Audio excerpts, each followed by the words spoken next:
Mes chers frères et sœurs, amis fidèles du parvis du Seigneur, paix et bien dans le nom de notre Seigneur Jésus-Christ. Une seule chose je nous propose aujourd'hui pour notre méditation, abat le marchandage au Dieu boutiquier. Dans l'évangile extrait de Saint Luc au chapitre 17, le verset 7 à 10, que l'Église de notre Mère nous propose, Saint Luc nous dit, en ce temps-là, Jésus disait, lequel d'entre vous, quand son serviteur aura labouré ou gardé les bêtes, lui dira à son retour des champs, viens vite prendre place à table. Ne lui dira-t-il pas plutôt, prépare-moi à dîner, mets-toi en tenue pour me servir, le temps que je mange et boive, ensuite tu mangeras et boiras à ton tour. Mes très chers amis, pour comprendre ce fragment, il nous faut le cerner dans son contexte.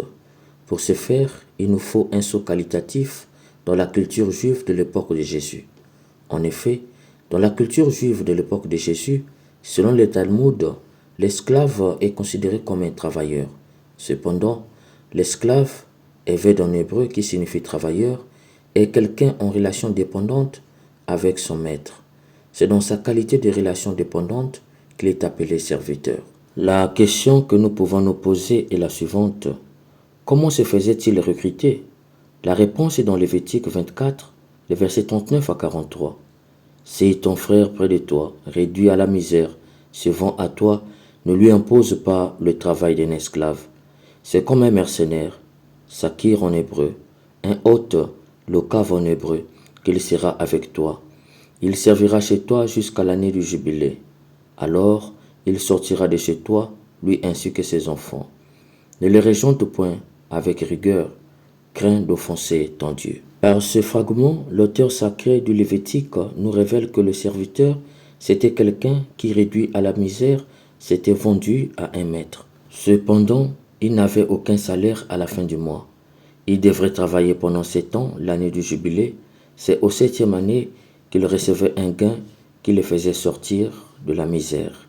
Nous pouvons maintenant comprendre Jésus lorsqu'il dit « Lequel d'entre vous, quand son serviteur aura labouré ou gardé les bêtes, lui dira à son retour des champs, viens vite prendre place à table. Ne lui dira-t-il pas plutôt, prépare-moi à dîner, mets-toi en tenue de service, le temps que je mange et boive, ensuite tu mangeras et boiras à ton tour. Ici, Jésus nous révèle une autre dimension de la relation entre le serviteur et son maître. En effet, il n'était pas facile de trouver un maître capable d'acheter quelqu'un qui, au nom de la misère, s'était vendu. Du coup, si quelqu'un accepte de l'acheter, l'esclave devenu serviteur devrait être reconnaissant vis-à-vis de son maître, car c'était lui son sauveur. En hébreu, on l'appelait Gohin, c'est-à-dire celui qui venait tirer l'autre d'une impasse.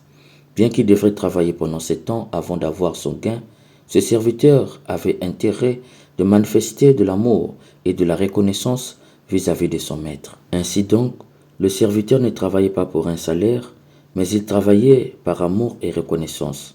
C'est pourquoi Jésus ajoute, « Ensuite tu mangeras et boiras à ton tour ». Il faut entendre par là que l'esclave était devenu un membre de la famille. Sa nourriture et sa boisson étaient garanties.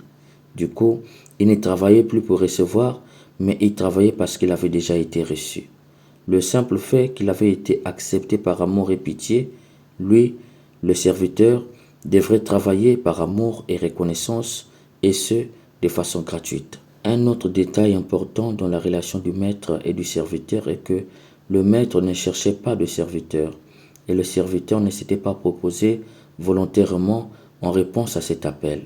Du coup, le serviteur était quelqu'un qui avait accepté librement de laisser ses intérêts personnels pour servir son maître. Si son maître, au 7e année, le sortait de sa misère, ce n'était pas parce qu'il travaillait, mais c'est parce qu'il s'était donné totalement et entièrement au point de manger et boire après tout le monde dans la famille. C'est pourquoi Jésus conclut, « Quand vous aurez exécuté tout ce qui vous a été ordonné, dites, nous sommes des simples serviteurs, nous n'avons fait que nos devoirs. » Dans certaines traductions, on dit, nous sommes des serviteurs inutiles.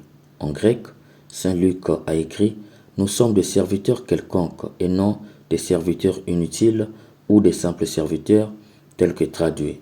Ce mot grec, akreios, que Saint Luc a employé et qui signifie en français quelconque, a un lien avec la notion de dette. Les esclaves étaient des gens surendettés. Le maître à qui ils s'étaient vendus était celui qui avait accepté de payer leurs dettes. Il les sauvait ainsi de la prison et pire d'une mort certaine. Du coup, les serviteurs étaient des acréos, c'est-à-dire des serviteurs quelconques, autrement dit, des sans mérite particulier, mieux, des sans revendication salariale. Rappelons-nous que par cet évangile, Jésus fait des reproches aux pharisiens qui servaient Dieu à leur manière. Ils étaient fiers d'obéir à la loi avec la pensée de mériter les bénédictions de Dieu grâce à leur respect pour la loi. Servir Dieu, obéir à la loi, qui était leur devise, avait pour but obtenir ce que Dieu leur devait. Eux étaient au centre et Dieu était leur serviteur. Ils étaient plus les serviteurs de la parole de Dieu, mais des patrons. Ils ne vivaient plus pour honorer Dieu, mais pour se glorifier.